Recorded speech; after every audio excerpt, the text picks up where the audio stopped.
Dari Studio 9 VJ News TV mempersembahkan Make Up Anda dari Babi. Benarkah? Selamat mengikuti bersama Zainuddin Nur dan Marissa Haas.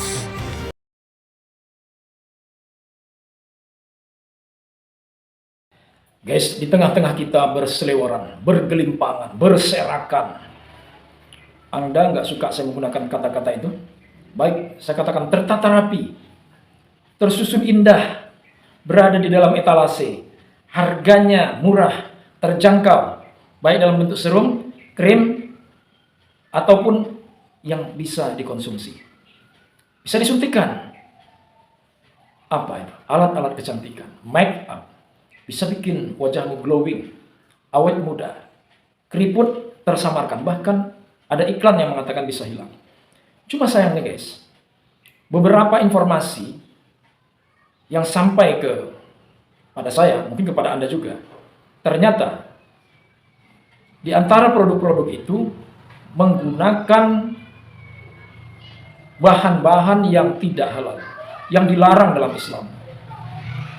Nah, bagi umat Islam, khusus bagi umat Islam, karena bagi umat lain atau yang tidak beragama, semua halal bagi mereka. Jadi kita mempersoalkan khusus bagi umat Islam, jaga dirimu dan keluargamu dari penggunaan, pemakaian, mengkonsumsi, memakan, meminum yang halal, makan, minum. Tapi yang tidak halal, yang tidak baik bagi kesehatanmu, jangan dikonsumsi, jangan dipakai, jangan digunakan.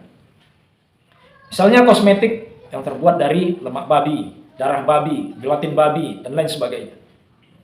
Itu juga misalnya dari barang-barang yang lain yang tidak dihalalkan. Nah, jadi persoalan kita sebenarnya adalah itu tidak dihalalkan. Kalau Allah menghalalkan, sikat saja. Tapi ternyata tidak demikian guys. Jadi aku mengingatkan diriku, dan insya Allah semoga ini bermanfaat bagi keluarga besar.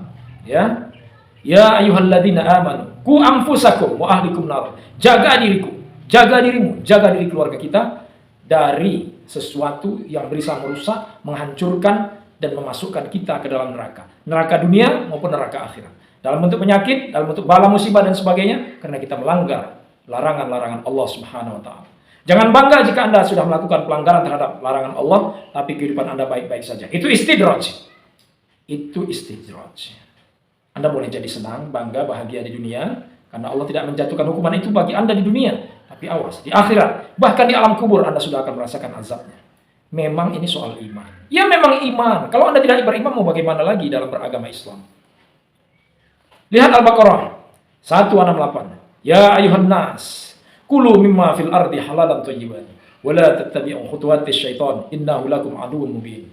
Wahai orang-orang yang beriman, makanlah apapun yang kau suka, makanlah apapun yang enak, yang bisa membuat badanmu tegap, gemuk, tumbuh besar, tinggi, kulitmu halus, glowing, kau tambah cantik, silakan. Tapi yang Allah minta itu yang halal, yang Allah ridhoi. Dan gak harus yang kayak begitu. Bisa kok dari unsur lain. Mungkin saja belum ketemu. Kenapa orang memilih babi? Karena memang orang mau menghancurkan Islam. Karena orang tahu di dalam Islam itu haram. Jadi dia mau merusak akidah kita, syariat agama kita. Yang kedua, memang itu merupakan ujian dan cobaan dari Allah. Kenapa? Karena pada babi itu DNA-nya itu hampir sama dengan manusia. Ya, hampir sama itu. Ya, daging atau lemak ya. Gak tahu deh bilang. Itu biar orang kesehatan aja yang ngomong. Jadi yang Allah minta itu apapun boleh kau makan, apapun boleh kau konsumsi, mau boleh kau gunakan. Yang penting yang halal dan baik bagi kesehatan. Kalau kau mengikuti ajakan-ajakan orang, sesungguhnya itu adalah langkah-langkah setan. Itu bisikan setan. Dan setan tidak menginginkan kecuali kerusakan bagi agama kita. Pertahankan agamamu guys. Demikian semoga bermanfaat. Assalamualaikum. Babi itu kayak kalau pohon kayak kelapa. Kelapa itu semuanya kepake. Dari ujung akar sampai ujung lidinya ranting. Babi juga. Semua itu datang. Dan kalau kita ngelihat dari lemaknya, dari kulitnya, dari daleman, darah, bone, hair meat, bahkan para artis-artis yang suka awet muda kelihatannya tuh suntik di sini gitu loh. Terus ini biar naik gitu ya. Nah itu dari babi. Kenapa kok babi yang dipakai? Karena DNA babi 99% sama dengan manusia. Dan di dalam Islam dikatakan juga you are what you eat.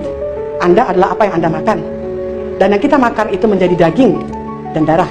Terus kita doa nih sama Allah, tangannya ke atas, ya Allah, ini udah puasa nih 40 hari 40 malam, ya Allah, kabulkan ya Allah. Lah yang bikin ya Allah sehingga babi semua atau dari halal haram. Emang bisa dikabulkan? Jawab aja sendiri pasti enggak gitu ya. Karena when you are what you eat, kalau kita makan babi, maka kita akan berkarakter kebabi-babian. Teknologi tidak bisa mengubah babi. Teknologi bisa mengubah babi menjadi bersih. Cacing pitana itu bisa hilang. Tapi bersih tidak menjadi suci. Gitu ya. Karena ini saya diceng-cengin sama sepupu saya yang orang Belanda, asli di Belanda.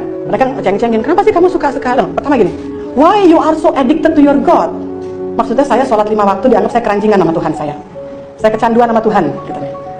Terus aku bilang, kamu kan juga doing your own yoga. You call yourself as a suprayogi. Jadi peyoga yang level advance gitu.